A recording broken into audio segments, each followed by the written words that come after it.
Complacido una vez más quienes se encuentran de forma presencial, sincrónica, como se dice, en esta reunión Zoom, o quienes la observan, esta disertación, de forma virtual posterior en mi canal YouTube, Ángel Serpa Ponte, quien les habla, profesor universitario, y esta clase, esta disertación, esta conversación mía sobre la interpretación de la ley penal forma parte de un ciclo que me he planteado una vez que he trajinado bastante los aspectos relativos al derecho procesal penal y al derecho penal especial, y entonces pretendo abordar los aspectos varios del derecho penal general, es decir, lo que se denomina la dogmática jurídico-penal. Clases estas que, igual que todas las anteriores, las pueden encontrar en mi canal YouTube, Ángel Serpa Aponte, al cual les invito se suscriban y así toquen la campanita, pues cada vez que reciban un nuevo ingreso de material de mi parte. Bueno, nos ocupa el tema de la interpretación de la ley penal, lo hermenéutico, el buscarle el sentido, alcance a normas, principios y valores, asumiendo, paragrafiando lo que establece la propia Constitución en su artículo 335, como primer, digamos, andamiaje normativo de la interpretación de la ley a partir del texto supremo. Si asumimos que la Constitución es el texto supremo, y así lo establece su artículo 7, todo lo que sea de inferior importancia a nivel normativo requiere también que se sustente en el andamiaje de la interpretación. Muchos dicen que, los que se dicen penalistas, que realmente el derecho penal es la única que vincula al derecho como ciencia porque es un derecho de la interpretación, de lo axiológico, de lo valorativo. En realidad no es así. En realidad uno observa que cualquier norma jurídica, civil, contencioso administrativa, laboral, evidentemente requiere encontrar un sentido, un alcance, una interpretación. A pesar de que la norma sea estructurada de la forma gramáticamente mucho más simple, aquella que nos enseñaban en bachillerato: sujeto, verbo, predicado, complementos de modo, tiempo y lugar. El verbo lo realiza el sujeto de la oración. La consecuencia es la que realizaría el sujeto de la oración articulando el verbo. A pesar de que muchos puedan asumir una interpretación gramatical de una norma, siempre, indubitablemente, toda norma va a requerir de la necesidad de una interpretación. ¿Quiénes interpretan? Como se dice en inglés, ¿quiénes otorgan ese meaning, el significado de una norma, el meaning, el significado? Bueno, todos los que de alguna forma tienen un quehacer con respecto a la norma, bien sea el juez como administrador de justicia. Imagínate tú, el juez nada menos, el que tiene que administrar justicia a partir de una fuente en donde fundamentalmente es la ley, es la norma. Pero evidentemente las partes, en un proceso penal, que adoptan pretensiones, que pretenden una sanción o que pretenden que se reafirme una defensa. De igual forma, mucha gente que esté vinculado al ámbito de lo penal, pues requiere evidentemente una interpretación acabada. El primer mecanismo de defensa es tratar de no encontrar esa consecuencia jurídica en el texto de la norma. Es quizás no pelear con la contraparte ni pelear con el juez, sino pelear con la propia norma. Encontrar que esa norma que se deriva de un legislador, eso no es lo que quiso decir. A pesar de una norma en una simple concepción, 405 del Código Penal, una frase: el que intencionalmente diere muerte a otro, pues será sancionado. en la lacónica frase, en la casi sencillamente estructurada norma, pues se requerirá algún tipo de interpretación. Bueno, esa intención se revela a partir de qué, de actos externos, de actos internos, pero será una intención de matar o será una intención de lesionar y al final del camino la consecuencia es matar. Y ese otro, quien va a aparecer, podría ser una persona jurídica o podría ser una persona natural. Si es una persona jurídica y yo hice quebrar a esa persona jurídica, entonces detrás de una quiebra hay un homicidio. Bueno, muchos aspectos a partir de una simple norma. Por lo tanto, la interpretación de la norma jurídico-penal guarda un papel vital, importante, capital. Imagínate todos los elementos que se derivan a partir de la norma penal. No solamente la tipicidad en donde se aborda el supuesto de hecho y la consecuencia jurídica, sino hasta el propio precepto, el carácter antijurídico de la norma. Es decir, el carácter de la norma como una previsión, como una disposición, como un precepto, como un mandato de abstención, para que si yo realice el supuesto de la norma, esa circunstancia, ese supuesto se encuentra limitado, prohibido por el derecho, precisamente porque tiene una sanción a partir de la simple interpretación de la norma. No basta con leerla, sino que hay que darle un sentido, alcance. Imaginémonos además que la consecuencia jurídica de la norma sea dos límites de pena, un límite inferior y un límite superior y un término medio. A partir de la propia interpretación, uno pudiera derivar cosas tan importantes como, por ejemplo, si el límite inferior es 10 años y el límite superior es 20 años, imagínate tú la bicoca de 10 años en la vida de alguien a partir de un administrador que no escogió el límite inferior, sino que escogió el límite superior y mucho menos escogió el término medio de la pena. Todo a partir de una interpretación. La gradualidad, el principio de proporcionalidad, a partir de una adopción de una interpretación. Entonces, es obvio que el tema de la interpretación de la ley penal es un tema capital, es un tema vital, fundamental, y no porque no lo fuere en otros ámbitos del derecho, sino que, bueno, fundamentalmente sí, el nivel de las fuentes del derecho penal casi que se limita a la norma jurídico penal, dejando muy poco el margen para la jurisprudencia, para la doctrina, para la analogía. Bueno, entonces es fundamentalmente la interpretación de la norma jurídico penal. Pero si ahora estamos aceptando, un poco me quedé corto en la pasada disertación sobre la fuente del derecho, la jurisprudencia que provenga de los tribunales de forma pacífica, constante, ininterrumpida, pero también el jurisdatio que provenga de una sala constitucional. Si eso va a servir de fuente de derecho, y entonces uno tendrá que interpretar lo interpretado, porque se supone que ya un juez interpretó la norma, pero esa jurisprudencia que está asumiéndose a partir de la sentencia de un juez, uno tendría que interpretarlo para un caso concreto. Entonces, la interpretación de lo interpretado. Además de ello, uno pudiera decir también que otra problemática de la interpretación es a partir de qué momento deberá darse ese efecto de interpretación. Si es un efecto ex nunc, a partir del momento hacia el futuro, o es un efecto ex tunc, hacia el pasado, hacia un hecho que se realizó en el pasado, pero que no tendrá un efecto hacia posterior. Entonces, obviamente, además de el objeto a interpretar, fíjate la manera, y volveremos a ello, como lo establece ese artículo 335, sentido y alcance. Es como que vamos a interpretar el puntico, qué quiere decir ese puntico, pero además hasta dónde alcanza esa interpretación. Le damos el sentido a esa palabra. Suponte tú, interés superior del niño.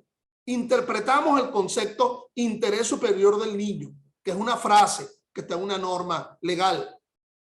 Ya, lo interpretamos. en caso de relaciones entre un menor y un adulto y exista duda en la aplicación de la consecuencia jurídica, la interpretación sea la que sea de mayor favorabilidad para el menor.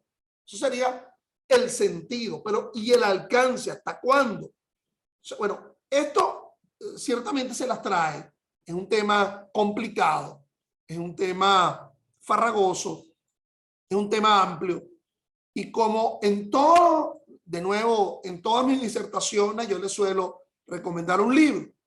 Hay un libro que particularmente me gusta mucho, que es de un autor argentino, publicada por Jurista Editores de Buenos Aires, un gran filósofo del derecho, que se llama Gustavo Arocena.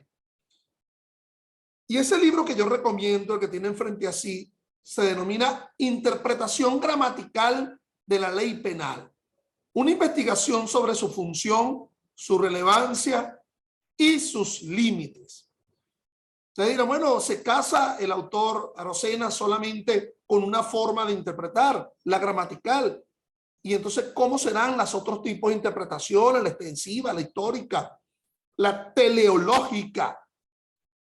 Y ellos sí dicen la teológica, porque la interpretación teológica sería una interpretación religiosa.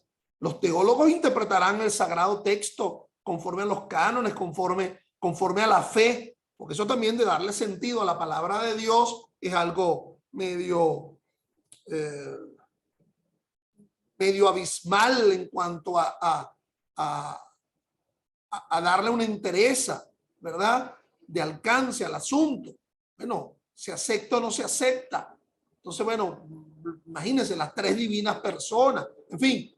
Pero en el caso de la ley penal, la necesidad la pintan calva, no solamente para una finalidad académica, escolástica, digamos, teórica del asunto, sino para un asunto práctico, concreto. En estos días, en un grupo en donde yo ando metido, esos grupos de WhatsApp, que dije que no iba a intervenir mucho de esos grupos, alguien, bueno, quiso como contrariarme en el sentido de que aparentemente soy más teórico que práctico. Y es que la relación no es inescindible, no es absolutamente necesario que la praxis se sustente en una teoría. Por eso es que a veces se hacen las cosas mal en los tribunales, porque evidentemente hay una manera ramplona, palurda de realizar el ejercicio de la acción penal. Entonces, bueno, vámonos sobre este tema, ¿verdad? Que obviamente nos aguarda muchas aproximaciones al asunto. Lo primero sería casi como abordar qué significa la palabra interpretación. Bueno, se suele muchas expresiones, la operación intelectual por la que se busca establecer el sentido de la ley para decidir los supuestos contenidos en ella. Esto lo estoy sacando yo de muchos autores. No les coloqué el autor porque son casi como ociosa el ubicar el mismo sentido frente a la misma expresión. Indagación del certero sentido y alcance de la norma jurídica. Determinar cómo es posible aplicar el supuesto contenido en una norma jurídica de carácter general a un hecho concreto. Y aquí vamos a lo que podría denominarse, digamos, el embudo interpretativo. Las normas jurídicos penales son representaciones formales, generales, y que habría que interpretarse siempre en función de un caso en concreto. Es decir, la interpretación, como lo establece, por ejemplo, los recursos de interpretación establecidos en la Ley Orgánica del Tribunal Supremo de Justicia y hasta la propia Constitución, es en atención a un caso concreto. Se interpreta no solamente en la generalidad de la norma, sino aplicándolo en una relación de ejecutabilidad, de ejecutoriedad real de la norma frente al caso en concreto.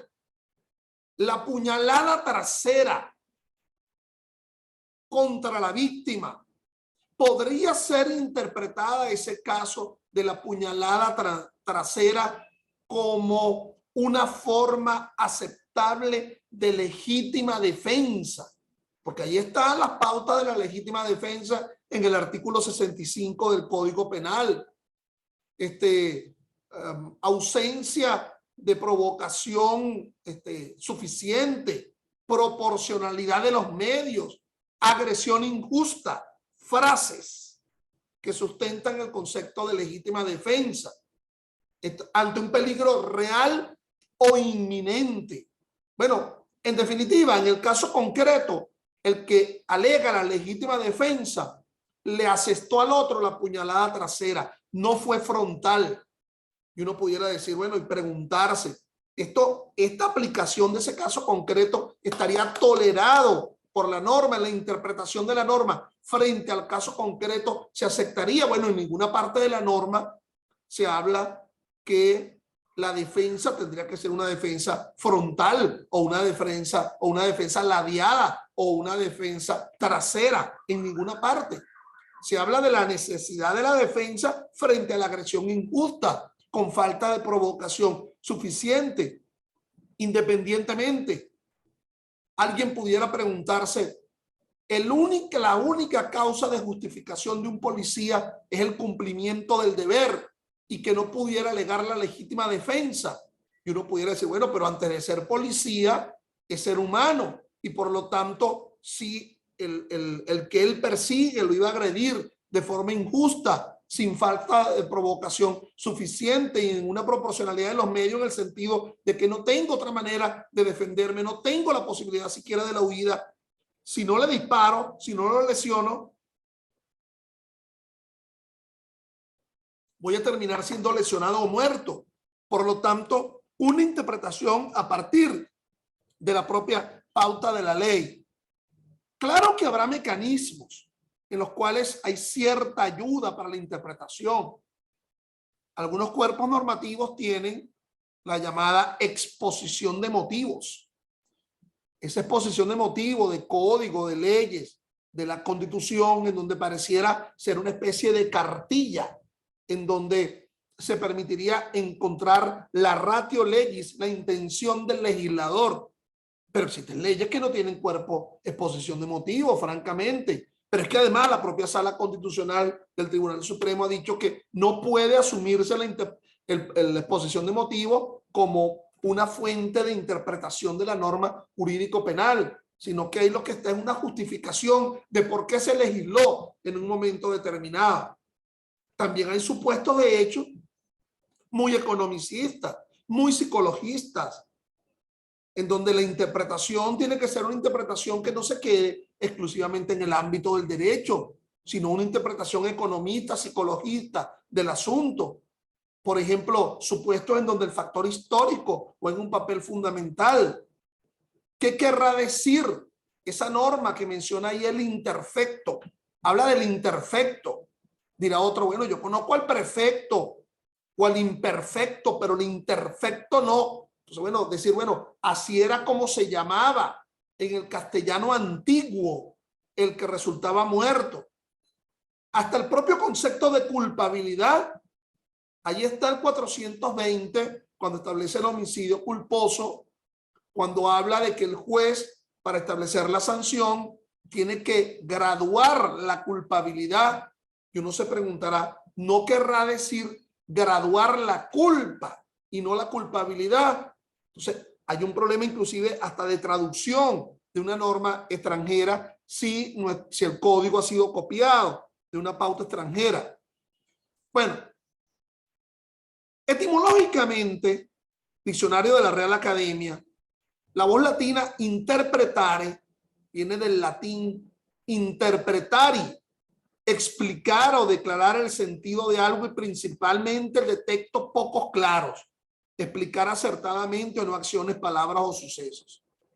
Es decir, la opacidad de la norma, lo oculto de la norma, pero es que pueden haber normas prístinas, claras, ¿verdad? Así como ese sol que me está invadiendo ahorita en mi rostro y en parte de mi cuerpo, tan claro que aparentemente no hay nada oculto, y aún dentro de esa claridad es necesario desentrañar un sentido, darle una aplicabilidad frente al caso en concreto. Pero es que además, al final del camino, ¿qué hacemos con esa norma? Bueno, pretendemos que el juez, gran administrador de justicia, vaya a realizar su silogismo decisorio.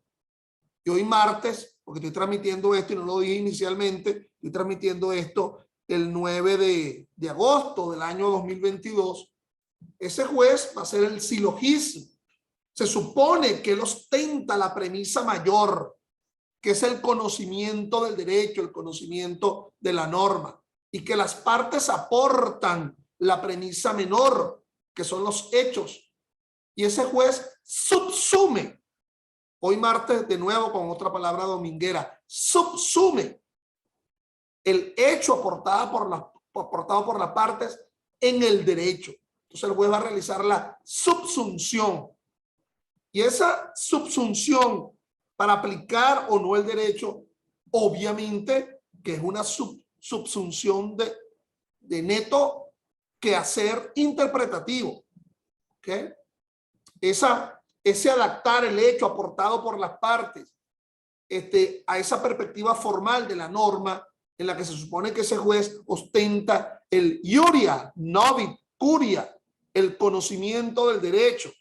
Bueno, desde el viejo derecho romano se hablaba de la necesidad del interpretari, revelar el verdadero pensamiento del legislador, desentrañar el sentido de la norma. Así, se suele decir que hay dos corrientes dentro del ámbito de la interpretación jurídico y dentro del ámbito de la interpretación jurídico penal. La corriente subjetivista o voluntarista y los denominados objetivistas o intelectualistas. Para los subjetivistas o voluntaristas, interpretar la norma es tomar en cuenta la referencia al legislador, desentrañar de su mente lo que él quiso decir. Es decir, asumir, digamos, una percepción semántica del asunto. Recordemos que estamos trabajando con normas que se expresan en palabra, un wording, en el ámbito nuestro un castellano, ver la percepción semántica o semiológica de la norma, lo que quiso decir. Entonces, bajo ese prisma, es lo que quiso decir el legislador, que a fin de cuentas, dentro de los poderes públicos nacionales, se le da la atribución de la creación del derecho. Por otra parte, los objetivistas o intelectualistas dicen que esto trasciende a la simple interpretación a la simple indagación de la ratio legis, sino que la interpretación es una operación lógica mental al revelar el significado o sentido de la norma en sí misma. Algo así como que el director de la película, cuando la hace, el autor de la novela, cuando la publica, ya dejó ante los demás a su hijo, ¿verdad? Ahí está la película, ahí está la novela. Yo no tengo por qué ser abordado constantemente por el espectador o por el lector para que yo le diga lo que yo quise decir con la película o con lo que yo quise escribir con la novela. Cada quien asumirá una propia interpretación. Los que me están viendo, si yo les pregunto, ¿qué interpretaste tú? ¿Cuál era la finalidad de esa película que viste, Titanic? Y dirá alguien, bueno, saber cómo era el manejo, cómo eran los viajes en la segunda década del siglo XX. Otro dirá, no, es una historia de amor. Otro dirá, bueno, cómo choca un barco con un iceberg. Cada uno a partir de un mismo texto. Pero estaríamos jugando con el subyúdice, con el destinatario de la norma jurídico penal, si pretendemos múltiples interpretaciones de una norma. Es decir, una interpretación que conduzca a afirmar que no se aplica en el caso y que sí se aplica. Es decir, la norma debería bastarse por sí misma. Es decir, la propia interpretación no admitiría reglamentos delegados. Fíjate que a diferencia de otros ámbitos del derecho, en donde se dice que las fuentes de la norma son Imagínate el derecho laboral. Entonces, la Constitución, artículos 89 y siguiente. Y entonces está la ley orgánica, porque está desarrollando una norma, un principio o un valor constitucional. El trabajo como hecho social. Entonces dice la ley orgánica del trabajo, los trabajadores y las trabajadoras. Pero esa propia ley tiene un reglamento de la ley orgánica. Entonces el reglamento de alguna forma permite una interpretación. La ley estableciendo el concepto de salario y el reglamento estableciendo los elementos del salario. La ley estableciendo lo que es la ajenidad y el reglamento estableciendo las pautas de la ajenidad. En el derecho penal eso es imposible, que podamos hablar de un reglamento del Código Penal que permite interpretar lo que se quiso decir con el homicidio, que permite interpretar lo que se quiso decir con el hurto. La norma per se debe bastarse y sobrarse, independientemente de la existencia de reglamentos delegados a los fines de la interpretación. Pero de igual forma, es necesaria una interpretación. Fíjense que Hans Kelsen fue considerado uno de los defensores de la corriente intelectualista de la interpretación de la norma. Por eso es que Hans Kelsen, por ejemplo, propiciaba la existencia de tribunales constitucionales y de una sala constitucional que permitiera la interpretación de la norma, como lo hacen los administradores de la justicia, los jueces, en el ámbito de la ley penal, de la ley laboral, de la ley civil. Y entonces, otro jurista, el que después se vinculó al nacionalsocialismo de Hitler, ¿verdad?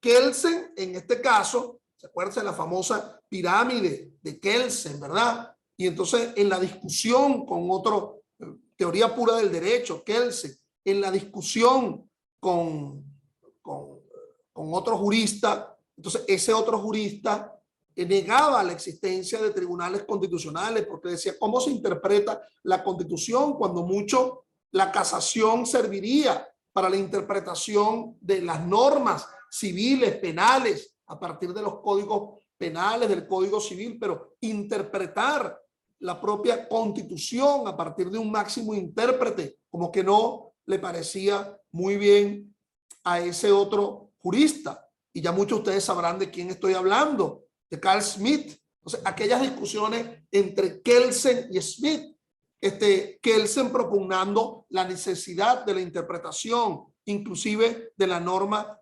constitucional. Otro autor alemán, y muchos a lo mejor lo habrán escuchado, Karl Larens, muchos de los colegas que a lo mejor me están viendo estudiaron por ese libro Metodología del Estudio del Derecho, Karl Larens, que también tiene su pasado, un pasado extraño, como también lo tuvo Schmitt. Karl Larens también estuvo vinculado como profesor en Alemania al nacionalsocialismo durante los años del Tercer Reich. Bueno, Karl Larens en ese libro Metodología del Estudio del Derecho frente al tema de la interpretación, dicen que eso de dividir entre las corrientes subjetivistas o voluntaristas y las objetivistas o intelectualistas es un sinsentido, porque cada una tiene parte de la razón. Es decir, desentrañar el sentido del legislador, pero también a partir de esa interpretación ya se maneja por sí solo el propio alcance de la interpretación de la norma. En todo caso, ante la falencia de una norma como la que voy a leer en los códigos penales y en el Código Procesal Penal o en el Código Penal, el artículo 4 del Código Civil es, digamos, la catedral de la interpretación. A la ley debe atribuírsele el sentido que aparece evidente del significado propio de las palabras, según la conexión de ellas entre sí y la intención del legislador. Parece que con ello se acoge nuestro Código Civil a ambas corrientes, es decir, la intención del legislador y el significado propio de las palabras. También se habla de cuál es la finalidad de la interpretación. Bueno, casi que lo que interesa de la interpretación de la norma es el contenido, propósito y razón de la norma penal, Pero una vez que se haya logrado esa interpretación, se independiza de ese pasado. Es decir, de esa, digamos, de ese momento en el cual se elabora la ley penal. Y también los autores hablan de los elementos de la interpretación de la ley penal. Son muchos. Vamos a hablar de estos 6. La ratio legis, la razón de ley, el motivo que tuvo el legislador para poner en vigencia una disposición determinada. Entonces, bueno, ¿cuál sería la razón para una ley orgánica contra la delincuencia organizada y el financiamiento del terrorismo? Bueno, la extensión de esas prácticas dentro de una sociedad como la venezolana en los últimos años, que no se satisface exclusivamente con el manejo de esos supuestos en un código penal. El elemento histórico, las leyes no nacen por generación espontánea, sino que hay un proceso histórico que determina su formación. Bueno, la ley contra la salvaguarda, la ley de salvaguarda del patrimonio público, que después fue sustituida por la ley contra la corrupción, dado el proceso de corrupción que se verificó en Venezuela de forma exacerbada durante la que ahora se denomina la Cuarta República, la democracia. Bueno, la ley orgánica sobre los derechos de la mujer a una vida libre de violencia. No pudiéramos decir que existe un indubio pro fémine descrito en la Constitución, pero es que la historia y la sociología y las estadísticas nos están hablando de cifras en las cuales se incrementa la violencia contra la mujer, y por allí la necesidad de legislarlo en tal sentido. Se habla del elemento sistemático en la interpretación de la ley penal. Es decir, no estaríamos hablando de un conjunto. Recuerda las matemáticas, la diferencia entre conjunto y sistema. En el conjunto es una serie desagregada de elementos que no se conectan entre sí. En un sistema todo está conectado. En un conjunto tú vas a un centro comercial y te metes en una tienda y compras un par de zapatos, y te metes en la otra tienda y compras una botella de vino, y te metes en otra tienda y compras las entradas para una película. No se conecta entre sí. En cambio, un sistema, ya que quieren, asumiendo una relación un tanto, digamos que se puede entender, una paella en la cual está todo relacionado, todo mezclado. Un pupitre, por ejemplo, dejará de llamarse pupitre, se llamará taburete si no tiene el respaldar, si no tiene la posadera del brazo. O sea, en una asunción sistémica del asunto, de la interpretación, todo está relacionado. Por ejemplo, cuando se habla en el Código Penal de parientes afines o cercanos, ha de ser la interpretación sistémica de lo que se concibe como parientes dentro del 4º grado de consanguinidad o 2º de afinidad. El elemento comparativo o extranjero se traduce al idioma nacional porque obviamente muchas de estas leyes tienen un origen extranjero. Basta ver en el caso venezolano, como lo hemos dicho hasta el cansancio, nuestro Código Penal viene por vía de la copia que se hizo del Código Penal español de finales del 19, que a su vez se copió del Código de Sanardelli. ¿Qué quiso entonces asumir? Si asumimos conceptos ahora foráneos, ahora está muy de moda la palabra compliance. Entonces, bueno, lo que quiere decir el cumplimiento por parte de personas jurídicas para evitar ser sancionada, inclusive penal. El elemento extrapenal, términos que no son propios del derecho, sino que corresponden a otra disciplina jurídica. Por ejemplo, si queremos hablar de estados financieros que revele afirmativamente la situación económica de una empresa llevada a una quiebra fraudulenta. Bueno, la situación económica se verifica a partir de los términos actuariales o de contaduría de lo que debe asumirse un estado, un balance. Inclusive elementos extrajurídicos, elementos técnicos, o conceptos, interrupción de la gestación, por ejemplo, oscuridad. Y ello también pasa por asumir las llamadas clases de interpretación. Se dice de forma tradicional que son de 3 tipos. Conforme al sujeto que la realiza, entonces sería la interpretación auténtica. la interpretación que hace realmente quien le interesa el derecho, la doctrinal de los autores y la judicial por parte del juez. También esa clase de interpretación en función de los medios que se aplican. Si es la literal o gramatical buscando el sentido semiológico o semántico de la norma, o la teleológica, asumiendo la finalidad del legislador. También conforme al resultado que se llega, declarativa. Bueno, estaría creando de alguna forma un derecho.